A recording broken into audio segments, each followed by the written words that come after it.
تبارك الذي نزل الفرقان على عبده ليكون للعالمين نذيرا. الحمد لله نحمده ونستعينه ونستغفره ونؤمن به ونتوكل عليه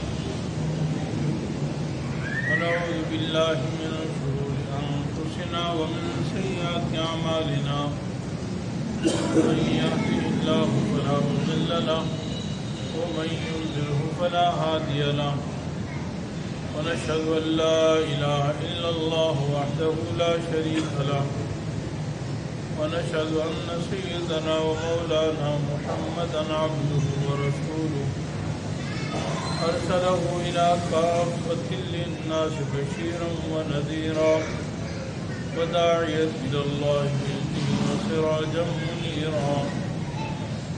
أما بعد فأعوذ بالله من الشيطان الرجيم. بسم الله الرحمن الرحيم.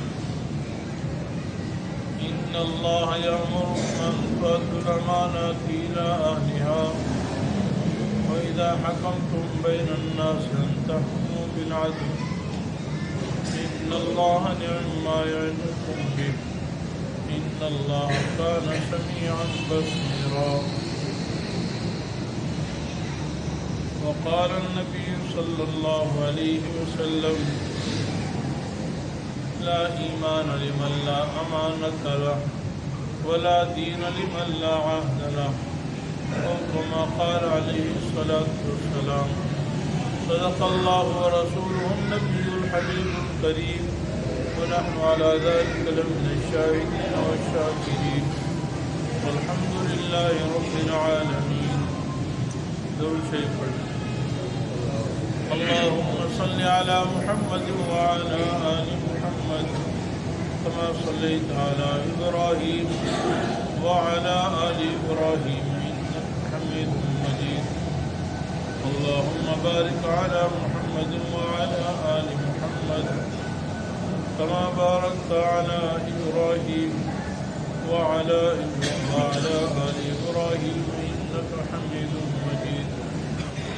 رب اشرح لي صدري ويسر لي أمري واحلل عقدة من لساني يفقهوا قولي رب زدني علما. اللہ جل جلالہ کے لیے ساری تعریفیں ہیں. اللہ جل جلالہ ساری کائنات کے خالق ہیں، مالک ہیں، رازق ہیں. ساری کائنات اللہ تعالیٰ کے قبضہ قدرت میں ہے.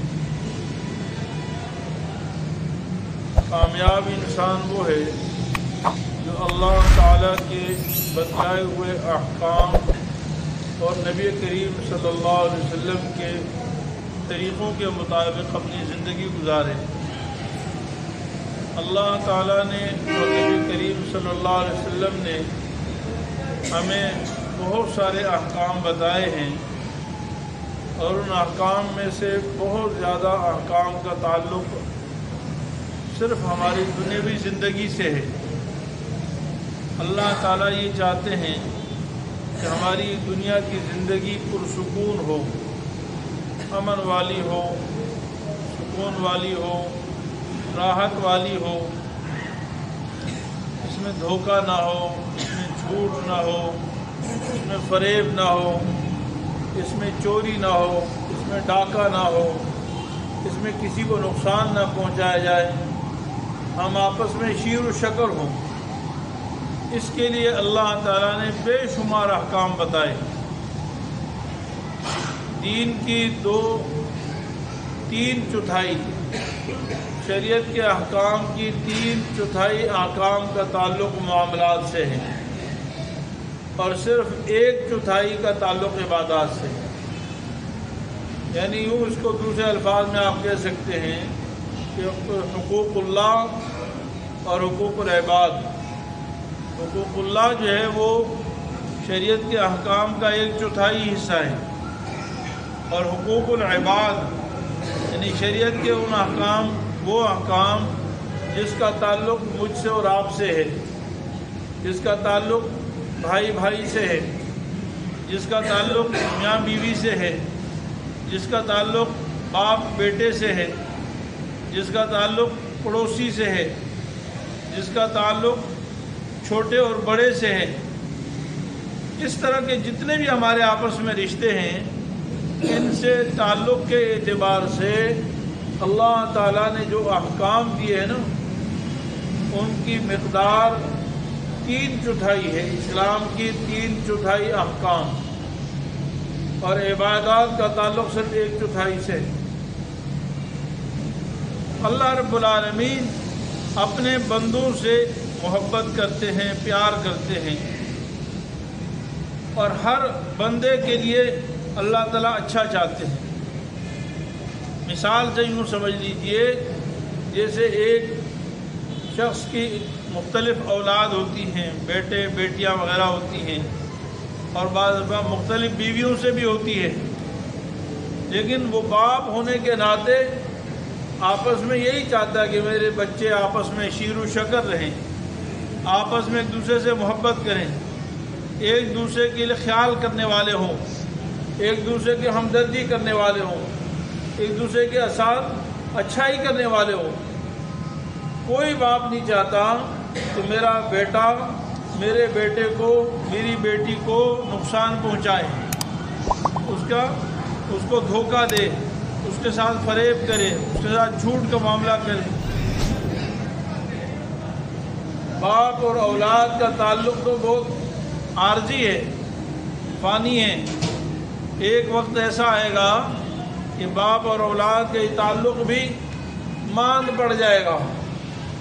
قیامت کی جب ہولناکی آئے گی تو باپ اور بیٹے کا تعلق کمزور ہو جائے گا، بھائی بھائی کا تعلق کمزور ہو جائے گا، میاں بیوی کا رشتہ ٹوٹ جائے گا، کمزور ہو جائے گا، دوست کا رشتہ کمزور ہو جائے گا۔ لیکن اللہ رب العالمین ہم سب کے خالق ہیں، ہم سب کے مالک ہیں، ہم سب سے محبت کرنے والے ہیں۔ اللہ تعالیٰ نے ہمیں پیدا کیا بغیر کسی غرض و لالچ کے، بغیر کسی ضرورت کے، بغیر کسی محتاجگی کے۔ اللہ تعالیٰ ہمارے محتاج نہیں تھے، اور اللہ تعالیٰ آئندہ بھی ہم میں سے کسی شخص کی کسی بات کی محتاج نہیں ہے۔ اللہ تعالیٰ نے ساری کائنات کو جو نعمتیں عطا فرمائی، عمومی نعمتیں عطا فرمائی، انفرادی نعمتیں عطا فرمائی، ہم میں سے ہر شخص کو جو نعمتیں عطا فرمائی، وہ محض اپنے فضل سے عطا فرمائی، محض اپنے کرم سے عطا فرمائی۔ اللہ تعالیٰ کو اس سے کوئی غرض نہیں، کوئی فائدہ نہیں ہے۔ تو میرے عزیز بھائیو، اللہ تعالیٰ یہ چاہتے ہیں کہ ہم اللہ کے احکام پر عمل کر کے ہماری آپس کی جو زندگی ہے وہ شیر و شکر بن جائے۔ اس کے لیے اللہ تعالیٰ نے بہت سارے احکام دیے ہیں۔ ان احکامات میں سے ایک حکم وہ امانت کا ہے۔ شریعت مطہرہ میں امانت یہ بہت اہم حکم ہے، اس کی بہت زیادہ تاکید ہے۔ اللہ تعالیٰ فرماتے ہیں ان اللہ یأمرکم ان تؤدوا الامانات الی اہلہا۔ اللہ تعالیٰ تمہیں حکم دیتے ہیں کہ امانت اس کے اہل کے، اس کے حقدار کے حوالے کو، جس کی امانت ہے اس کے حوالے کو، اس کے اللہ تعالیٰ حکم دیتے ہیں۔ اور جب تم کوئی معاملہ فیصلہ کرو تو انصاف کے ساتھ کرو، آپس میں عدل و انصاف کے ساتھ فیصلہ کرو، اس میں ظلم نہ ہو، اس میں زیادتی نہ ہو۔ پھر اللہ تعالیٰ فرماتے ہیں ان اللہ نعم ما یعظکم بہ، بے شک اللہ تعالیٰ کتنی اچھی تمہیں نصیحت فرما رہے ہیں، کیا ہی خوب نصیحت تمہیں کر رہے ہیں۔ اللہ تعالیٰ نے بڑی تاکید سے اپنی طرف نسبت فرما کر فرمایا کہ کتنی اچھی بات ہے، اس میں سراسر انسانیت کا فائدہ ہے، سراسر تمہارا فائدہ ہے۔ یعنی لوگوں میں انصاف قائم کرنا، عدل قائم کرنا، مظلوم کو مظلوم کا حق دینا، ظالم کو ظلم سے روکنا، ہر کسی کو اس کے مرتبے کے مطابق اس کے حق دینا۔ غریب ہے، امیر ہے، چھوٹا ہے، بڑا ہے، عالم ہے، جاہل ہے، ہر ایک کو اس کا حق ہے۔ اور فرمایا کہ ان اللہ کان سمیعا بصیرا، اللہ تعالیٰ سننے والے اور خوب دیکھنے والے ہیں۔ کچھ سن رہے ہیں تمہاری باتیں اور سب کچھ دیکھ رہے ہیں تمہارے حالات، تمہارے کام بھی اللہ کے سامنے۔ اللہ تعالیٰ ہمیں حکم دیتے کہ امانت میں خیانت نہ کرو۔ نبی کریم صلی اللہ علیہ وسلم نے ایک اور حدیث میں ارشاد فرمایا، لا ایمان لمن لا امانت له، فرمایا جس میں امانت نہیں ہے وہ ایمان ہی نہیں ہے۔ گویا کہ ایمان سراپا امانت کا نام ہے، امانت داری، اور جس میں امانت نہیں ہے تو فرمایا ایمان ہی نہیں ہے اس میں۔ یعنی اس کا مطلب یہ ہوا کہ وہ نماز بھی پڑھتا ہے، روزے بھی رکھتا ہے، حج بھی کرتا ہے، عمرے بھی کرتا ہے، صدقے خیرات بھی کرتا ہے، سارے کام کرتا ہے، لیکن اس میں امانت نہیں ہے، اس میں عدل و انصاف نہیں ہے، عدل و انصاف نہیں ہے۔ وہ انصاف خواہ بھائی کے ساتھ ہو، خواہ اولاد کے ساتھ ہو، خواہ رشتہ داروں کے ساتھ ہو، خواہ گاہک کے ساتھ ہو، خواہ چھوٹے کے ساتھ ہو، خواہ بڑے کے ساتھ ہو، انصاف نہیں ہے۔ اپنی رعایا کے ساتھ ہو، اپنے ماتحتوں کے ساتھ ہو، یا اپنے حکمرانوں کے ساتھ، اگر انصاف نہیں ہے تو نبی کریم صلی اللہ علیہ وسلم ارشاد فرما رہے ہیں لا ایمان، تو اس کا ایمان ہی نہیں ہے۔ یہ سارے اعمال گویا کہ کسی کام کے نہیں جب تک اس میں امانت داری نہیں۔ ولا دین لمن لا عہد له، اور جو معاہدے کی پاسداری نہیں کرتا اس کا کوئی دین نہیں۔ آج وعدہ کر کے مکر جانا یا وعدہ کی خلاف ورزی کرنا یہ فیشن سمجھا جاتا ہے۔ کہتے جی دوسرے کو ٹوپی کرا دی، اس کو یہ بیوقوف بنا دیا، وہ آیا بس ٹھیک ہے میں کل یہ کرم ہو جائے گا، فلاں ہو جائے گا، یہ ایسے ہی ہو جائے گا جیسے آپ نے کہا، اور وہ جب منہ موڑ کے رخ موڑ کے جاتا ہے تو پیچھے ہم تالی بجا دیتے ہیں کہ چلو ٹوپی کرا دی، چلو پھر دیکھیں گے، ایک دفعہ تو چلا گیا نا، دوبارہ دیکھیں۔ میرے عزیز بھائیوں، میں اور آپ مسلمان ہیں، ہمیں غور کرنا چاہیے کہ اللہ کے نبی صلی اللہ علیہ وسلم جس کا نام لے کر ہم واہ واہ کرتے ہیں اور جھوم جاتے ہیں، رسول اللہ صلی اللہ علیہ وسلم کے نام پر ہم جھوم جاتے ہیں، مرنے کے لیے مرنے کے لیے تیار ہو جاتے ہیں، اس نبی کی باتوں کی کتنی پرواہ ہے۔ وہ نبی تو کہہ رہا ہے کہ ایمان ہی نہیں ہے جس میں امانت نہیں، جس میں وعدے کی پاسداری نہیں ہے، وہ اس میں کا کوئی دین نہیں ہے۔ ایک حدیث میں نبی کریم صلی اللہ علیہ وسلم نے ارشاد فرمایا کہ منافق کی 3 علامتیں ہیں، 3 چیزیں جس میں پائی جائیں گی وہ منافق ہیں۔ فرمایا اذا حدث کذب، پہلی بات کہ جب وہ بات کرتا ہے تو جھوٹ بولتا ہے، جب بات کرتا ہے تو جھوٹ بولتا ہے۔ وَإِذَا وَعَدَ أَخْلَفَ، اور جب وعدہ کرتا ہے تو وعدہ خلافی کرتا ہے۔ وَإِذَا اؤْتُمِنَ خَانَ، اور جب اس کے بعد امانت کوئی رکھی جائے یا اس کے ذمے میں کوئی امانت لگائی جائے تو خیانت کرتا ہے۔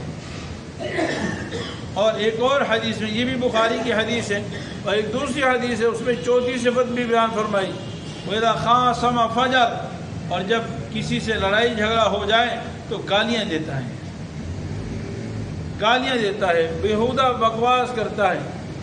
یہ منافق کی علامت ہے۔ اور نبی کریم صلی اللہ علیہ وسلم نے فرمایا کہ کان منافقا خالصا، جس میں یہ 4 صفات پائی جائیں گی وہ خالص منافق ہے۔ میرے عزیز بھائیوں دوستو، مجھے اور آپ کو اپنی زندگی میں غور کرنا چاہیے، اپنے صبح شام کے اعمال میں غور۔ ہماری یہ چالاکیاں، ہماری ہوشیاریاں، ہماری یہ تعلیم، ہمارے جتنی بھی ہمارے ساتھ ہم صفات لگی ہوئی ہیں، یہ اللہ کے حبیب صلی اللہ علیہ وسلم کے سامنے اور اللہ جل جلالہ کی کل عدالت میں کام نہیں آئیں گی جب تک ہم اللہ کے احکام کے تابع دار نہیں بنیں گے، جب تک جناب آقا نامدار سرکار دو عالم صلی اللہ علیہ وسلم کے فرما بردار نہیں بنیں گے، حقیقی معنوں میں غلام نہیں بنیں گے، اس وقت تک یہ ساری ہوشیاری یہاں رہ جائیں گی، یہ نعرے بھی دھرے رہ جائیں گے۔ ہمارے اعمال کو دیکھا جائے گا، ہمارے کردار کو دیکھا جائے گا، ہمارے اخلاق کو دیکھا جائے گا، ہمارے اٹھنے بیٹھنے کو دیکھا جائے گا، ہمارے معاملات، ہماری معاشرت، ہماری سیاست، ہماری حکومت۔ کتنی بڑی دیدہ دلیری کی بات ہے، جہالت اور نادانی کی بات ہے۔ بہت سارے لوگ تو سیاست اور حکومت کو شریعت کا حصہ ہی نہیں سمجھتے ہیں۔ یہ تو بھائی یہودیوں کی چال ہے، یہود میں بھی یہ نہیں ہے، لیکن یہودیوں کی اور انگریز کی یہ چال ہے کہ دین کو الگ کر دو، دنیا کو الگ کر دو۔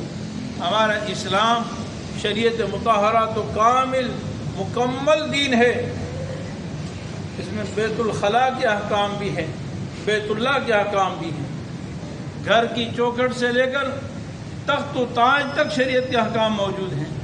یہاں سونے کے بھی احکام ہیں، جاگنے کے بھی احکام ہیں، اور کھانے پینے کے بھی احکام ہیں، خوشی کے بھی احکام ہیں، غمی کے بھی احکام ہیں، صحت کے بھی احکام ہیں، بیماری کے بھی احکام ہیں، سفر کے بھی احکام ہیں، حضر کے بھی احکام ہیں، زندگی کے بھی احکام ہیں، مرنے کے بعد کے بھی احکام ہیں۔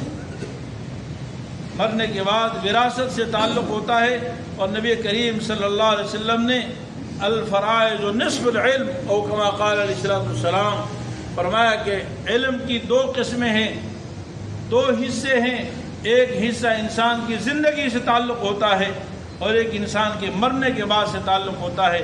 مرنے کے بعد کے جو احکام ہیں وہ بھی آدھا علم ہے، نبی کریم صلی اللہ علیہ وسلم فرمایا۔ تو یہ کیسے ہو سکتا ہے کہ اتنی بڑی سیاست اور حکومت جہاں لوگوں کے عدل، انصاف، ان کے حقوق، ان کی ضروریات، مظلوم کی فریاد رسی، ظالم کو ظلم سے روکنا، ہر ایک کو اس کا حق اس کے چوکھٹ پر دینا، جس کام کو نبی کریم صلی اللہ علیہ وسلم نے فرمایا، جس کام کو سیدنا ابوبکر صدیق رضی اللہ تعالیٰ نے فرمایا، جس کام کو سیدنا عمر فاروق رضی اللہ تعالیٰ نے فرمایا، اور جس کام کو سیدنا علی المرتضیٰ رضی اللہ تعالیٰ نے فرمایا، جس کام کو سیدنا امیر معاویہ رضی اللہ تعالیٰ نے فرمایا، جس کام کو سیدنا حسن رضی اللہ تعالیٰ نے فرمایا، اور جس کام کے لیے نواسۂ رسول سیدنا حضرت امام حسین رضی اللہ تعالیٰ نے اپنی جان قربان کر دی۔ سیدنا امام حسین رضی اللہ تعالیٰ نے اپنی جان کیوں قربان کی، کیوں شہید ہوئے؟ صرف اسی لیے شہید ہوئے کہ اسلام کا عادلانہ نظام قائم ہو جائے، نظام مصطفیٰ قائم ہو جائے، نظام خلافت راشدہ قائم ہو جائے، اس کے لیے اپنی جان قربان کی۔ آج ہم امام حسین رضی اللہ عنہ کی باتیں تو کرتے ہیں، لیکن امام حسین کس کے لیے کٹ مرے، کس کے لیے شہید ہوئے، کس کے لیے اپنے پورے خاندان کو شہید کروا دیا، وہ مقصد ہمارے سامنے نہیں، اس مقصد کو ہم اپنا مقصد نہیں بناتے۔ نبی کریم صلی اللہ علیہ وسلم سے سوال کیا گیا کہ متی الساعہ، قیامت کب آئے گی؟ آپ صلی اللہ علیہ وسلم سے پوچھا گیا کہ قیامت کب آئے گی؟ فرمایا متی وجعت الامانہ، اذا وجعت الامانہ، قیامت کب آئے گی؟ پوچھا گیا، فرمایا اذا وجعت الامانہ، جب امانت ضائع کر دی جائے، جب امانت ضائع کر دی جائے تو قیامت آئے گی۔ صحابہ کرام نے پوچھا، صحابہ کرام کو کم سوالات کیا کرتے تھے، عام طور پر صحابہ اسی انتظار میں تھے، رہتے تھے کہ کوئی گاؤں دیہات سے سیدھا سادہ کوئی آدمی آ جائے اور وہ سوال کر لے، انہیں عام طور پر صحابہ سوال نہیں کرتے تھے، اور سوال کرنے سے منع بھی کیا تھا، قرآن کریم میں معارض موجود تھی۔ تو اس صحابی رسول نے اگلا سوال یہ کیا کہ یا رسول اللہ، امانت کیسے طے ہوتی ہے؟ امانت کا ضائع کرنے کا مطلب کیا ہے؟ امانتیں ضائع ہو جائیں اس کا کیا مطلب ہے؟ رسول اللہ صلی اللہ علیہ وسلم نے ارشاد فرمایا اذا وسد الامر الى غیر اہلها فانتظر الساعة. امانت کے غائب کرنے کا مطلب یہ ہے نااہل صلاحیت نہ رکھنے والے لوگوں کے کام سپرد کر دی جائے. حکومت، سیاست، عدالت ایسے لوگوں کے ہاتھ میں دے دی جائے جو اس کا اہل نہیں. یہ جو ہماری حکومتیں چلتی ہیں، یہ جو ووٹنگ ہوتی ہے، یہ جو الیکشن ہوتے ہیں، یہ جو نعرے لگتے ہیں، ایک دوسرے پر الزام تراشیاں ہوتی ہیں، یاد رکھو یہ معمولی چیز نہیں ہے. اسی کو نبی کریم صلی اللہ علیہ وسلم فرمایا کہ جب حکومت یا کوئی بھی کام نااہل کے حوالے کرے، جب تعلیم نااہل کے حوالے ہوگی تعلیم تباہ ہو جائے گی، جب صحت نااہل کے حوالے ہوگی صحت برباد ہو جائے گی، جب معیشت نااہل کے حوالے ہوگی معیشت تباہ ہو جائے گی، جب ملک و سلطنت نااہل کے حوالے ہوگی ملک و سلطنت تباہ ہو جائیں گے. جتنے بھی محکمے ہیں جب وہ کسی نااہل کے حوالے ہوں گے. آج ہمارا ملک کیوں تباہی کی راہ پر؟ اس لیے کہ ہم میں سے ہر شخص کو اپنی تنظیم کا خیال کرنا ہے، اور ہم میں سے ہر شخص کو اپنی جماعت کا خیال کرنا ہے، اپنے وڈیرے کا خیال کرنا ہے، اپنے چودھری کا خیال کرنا ہے، اپنے سردار کا خیال کرنا ہے، اپنے سرمایہ دار کا خیال کرنا ہے. وہ چور ہے تو ہم اس کے ساتھ، ڈاکو ہے تو ہم اس کے ساتھ، نااہل ہے تو ہم اس کے ساتھ، بے دین ہے تو ہم اس کے ساتھ، وہ اسلام کا دشمن ہے تو ہم اس کے ساتھ. ہمیں اس سے کوئی غرض نہیں ہے، بس چودھری صاحب کی چودراہٹ باقی رہنی چاہیے، خان صاحب کے خان ہونا باقی رہنا چاہیے. ہم یہ نہیں دیکھتے کہ یہ قیامت کی نشانیوں میں سے ہے، قیامت کی نشانیوں میں سے اذا وسد الامر الى غیر اہلہ فانتظر الساعة. سرکار دو عالم آقا نامدار رسول کریم صلی اللہ علیہ وسلم ارشاد فرماتے ہیں اذا وسد الامر الى غیر اہلہ فانتظر الساعة. جب امانت، جب حکومت، جب معاملہ، کسی بھی چیز کا اختیار، سب سے بڑا اختیار حکومت کا ہوتا ہے، سب سے بڑا اختیار وزارت کا ہوتا ہے، سب سے بڑا اختیار گورنری کا ہوتا ہے. پھر اسی طرح جتنے بھی ادارے ہیں ان کے جتنے وڈیرے ہیں سب کے اختیارات ہوتے ہیں. جب یہ اختیارات نااہل کے حوالے کر دیے جائیں تو فانتظر الساعة، قیامت کا انتظار کرو. پھر ہم سب کو قیامت کا انتظار کرنا چاہیے. پھر اچھائی کا کیوں انتظار کرتے ہیں؟ ملک میں تبدیلی کا انتظار کیوں کرتے ہیں؟ معیشت میں تبدیلی کا انتظار کیوں کرتے ہیں؟ ہمیں قیامت کا انتظار کرتے ہیں. تو میرے عزیز بھائیوں، امانت، دیانت کی اسلام کا بہت بڑا شعبہ ہے. جب ہم اس کو صحیح نہیں کریں گے تو یاد رکھیں کہ نہ ہماری معیشت صحیح ہوگی، نہ ہماری معاشرت صحیح ہوگی، نہ ہمارا رہن سہن صحیح ہوگا، کچھ بھی صحیح نہیں ہوگا. اللہ رب العالمین سے دعا ہے کہ اللہ تعالیٰ ہم مسلمانوں کو صحیح راستے کی ہدایت عطا فرمائے. آج ہم انگریزوں کی بات کرتے ہیں، یہود و نصارہ کی بات کرتے ہیں، مغرب کی بات کرتے ہیں، مغرب، اور ہمیں وہ مغرب ہمارا دشمن ہے، وہ ہمیں مختلف چیزوں میں اٹھائے رکھتا ہے، اور ہم سمجھتے ہیں شاید مغرب کو جو ترقی ملی ہے وہ بے حیائی سے ملی، وہ فحاشی سے ملی. ارے بے حیائی فحاشی سے تو مغرب تنگ آ چکا ہے، اس کی زندگی برباد ہو چکی ہے، ان کے خاندانی افراد تباہ ہو چکے ہیں، خاندانی نظام تباہ ہو چکا ہے. وہاں اسی چیزوں سے وہ تو سب سے برباد ہیں. ان کی جو معیشت اور ان کی معاشرت اور ان کی ملک حکومت سلطنت جو قائم ہے اور جو ترقی کر رہے ہیں وہ امانت داری سے کر رہے ہیں، وہ دیانت سے کر رہے ہیں، وہ صداقت سے کر رہے ہیں. ہم یہاں سے مسلمان جاتے ہیں مغرب میں اور کہتے ہیں جی وہاں کے لوگ کیسے ایماندار ہیں، پر ایمان نہیں ہے، خدا کی لوگ میں بہت اچھی، ان میں اچھی، آپ میں کیوں نہیں اچھی؟ آپ کیوں نہیں اچھے بنتے؟ آپ کے تو اللہ کے رسول صلی اللہ علیہ وسلم نے قرآن بھی دیا، حدیث بھی دی، شریعت بھی دی، علماء بھی دیے، صلحاء بھی دیے، اولیاء بھی تمہارے پاس ہیں. بھائی کیوں نہیں تم اپنے آپ کو سدھارتے ہو؟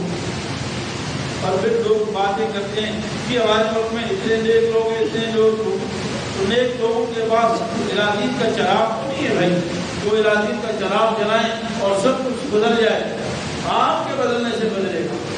آپ جب تک نہیں بدلیں گے کیسے بدلے؟ اللہ تعالیٰ فرماتے میں اپنی نعمتیں تب چھینتا ہوں جب انسان انسانیت چھوڑ دے. جب اپنی نعمتیں تب چھینتا ہوں جب انسان نافرمان ہو جائے، اور جب فرمانبردار بنے تو میں اپنی نعمتیں پھر عطا کروں۔ اللہ تعالیٰ سے دعا ہے کہ اللہ تعالیٰ اپنے فضل و کرم سے ہمارے مسلمانوں پر رحم فرمائے اور مسلمانوں کو امانت، دیانت، صداقت عطا فرمائے، اور شریعت مطہرہ کو اپنانے کی عبادات میں بھی، معاملات میں بھی، معاشرت میں بھی، اخلاق میں بھی، سیاست و حکومت میں بھی ہمیں پوری شریعت پر عمل کرنے کی توفیق عطا فرمائے۔ وما علینا الا البلاغ۔ صاحب کے YouTube چینل کو سبسکرائب کیجیے اور ان کے تازہ بیانات کے ذریعے اپنی علمی، اصلاحی اور فکری آبیاری کرتے رہیے۔ جزاکم اللہ۔